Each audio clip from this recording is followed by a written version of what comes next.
जैसे कि पिछले एपिसोड में हमने देखा कि कैसे लाइट अपने डैड के कंप्यूटर को हैक करके इन्वेस्टिगेशन पर नज़र लगने लगता है और कैसे डेथ की टाइमिंग्स अचानक चेंज हो जाने की वजह से एल ये कंक्लूड करता है कि कीरा डेथ की टाइमिंग्स भी कंट्रोल कर सकता है। अब आगे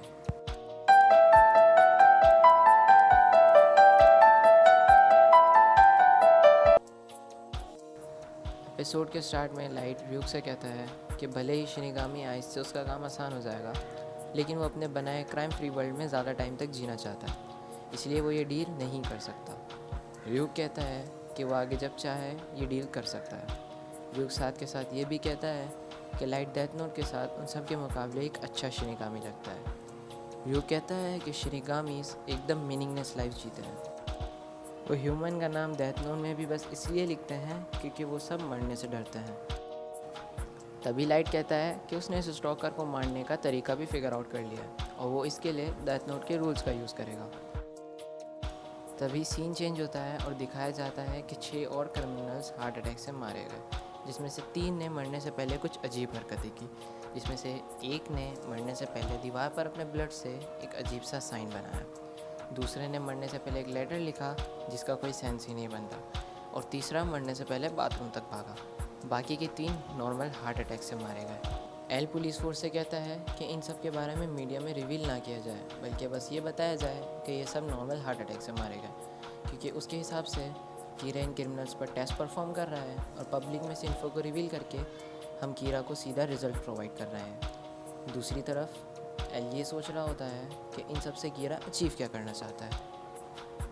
तभी सीन चेंज होता है और दिखाया जाता है कि लाइट अपने डैड के कंप्यूटर को हैक करने की वजह से रिजल्ट्स देख लेता है और कहता है कि 3 क्रिमिनल्स ने तो एग्जैक्टली वही किया जैसा मैंने डेथ नोट में लिखा, लेकिन बाकी के 3 के लिए जो कंडीशन मैंने लिखी थी उनके मरने से पहले वो पूरी नहीं हुई। जैसे कि एक क्रिमिनल्स की डेथ डिटेल्स में उसने लिखा कि वो मरने से पहले 1 घंटे में पेरिस पहुंचेगा, और 1 घंटे में जापान से पेरिस पहुंचना इम्पॉसिबल है, इसलिए वो सिंपल हार्ट अटैक से मारा गया।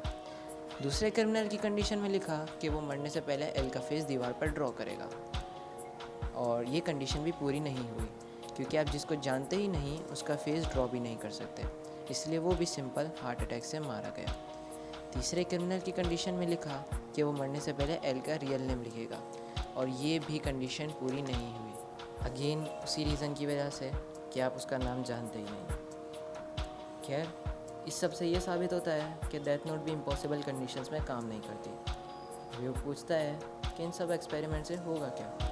इसके जवाब में लाइट कहता है कि ये नए क्रिमिनल्स एल को उलझाए रखेंगे और वो इन सब में कुछ मैसेज ढूंढने की ट्राई करेगा, खासकर उस नोट में, लेकिन उसको मालूम नहीं कि वो नोट भी मीनिंगलेस है। But perhaps he has a different goal in mind altogether. Could the pentagram and this letter be some kind of message? Is this it? तभी सीन चेंज होता है और लाइट ryuk को एक ड्रग एडिक्ट के बारे में बताता है जिसने कुछ दिन पहले बैंक रॉबरी की और वहाँ से बच के भाग गया। अब लाइट इसी का यूज़ करेगा उस स्टॉकर को मारने के लिए। लाइट ryuk से कहता है कि वो काफ़ी पॉपुलर है और फिर एक लड़की को कॉल करता है और डेट सेट करता है। तभी सीन चेंज होता है और ryuk पूछता है कि वो डेट पर रहते हुए अपने स्टॉकर को कैसे मारेगा, और लाइट उसे चुप रहने को कहता है। तभी हम उस स्टॉकर को देखते हैं जो अपनी डायरी में कुछ नोट कर रहा होता है। तभी लाइट बस में चढ़ जाता है और उसके पीछे पीछे वो स्टॉकर भी। तभी वही ड्रग एडिक्ट बस में चढ़ता है और ड्राइवर पर गन पॉइंट करता है। लाइट उस लड़की को एक पेज दिखाता है जिस पर लिखा होता है कि वो घबराए नहीं, उसको जैसा ही मौका मिलेगा वो गन छीन लेगा। तभी वो पीछे बैठा स्टॉकर कहता है कि उसे ये सब करने की कोई ज़रूरत नहीं, अगर सिचुएशन बिगड़ी तो वो खुद सब हैंडल कर लेगा। तभी लाइट कहता है कि वो उस पर क्यों भरोसा करे कि वो उसका साथी नहीं है। प्रूफ के तौर पर वो स्टॉकर लाइट को अपनी आईडी दिखाता है। Here's my proof. Take a look. FBI? Light उसकी आईडी देखकर काफ़ी शॉक होता है कि उसका स्टॉकर एक FBI एजेंट है। लाइट उस FBI एजेंट की आईडी पे उसका नाम पढ़ता है जो कि होता है रे पेनबर। तभी लाइट अपनी पॉकेट से पेज का एक पीस गिराता है और उसे उठाने के बहाने नीचे झुकता है। तभी वो हाईजैकर लाइट को नोटिस करता है और लाइट को पीछे हटने को कहता है और उस पीस को उठा लेता है और र्यूक को देख पाता है, जिससे ये पता चलता है कि वो पीस जिसे लाइट ने गिराया वो डेथ नोट का पीस था। वो हाईजैकर र्यूक को फायर करने लगता है, जिसका र्यूक को कोई असर नहीं होता। र्यूक साथ के साथ ये भी रियलाइज़ करता है कि लाइट कितना होशियार है और उसने कैसे इस सब को प्लान करा।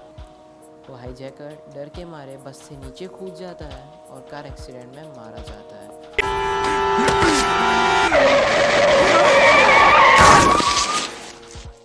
और यहाँ हमारा आज का एपिसोड ख़त्म होता है।